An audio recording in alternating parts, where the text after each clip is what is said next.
ছেলেদেরকে সুসংবাদ দিন, তার মানে বিপদে ধৈর্য ধারণ করতে হবে। প্রিয় ভাইরা, ইন্নামাস সাবরু ইনদা সাদামাতিল উলা।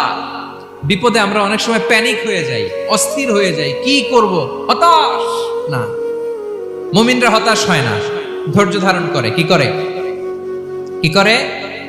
ধৈর্য ধারণ করার শক্তি দাও গো মেহেরবান আমায়, দাও গো মেহেরবান। পড়েন, ধৈর্য ধারণ করার শক্তি দাও গো মেহেরবান আমায়, দাও গো মেহেরবান। সবাই বলুন একসাথে, ধৈর্য ধারণ করার শক্তি দাও গো মেহেরবান আমায়, দাও গো মেহেরবান।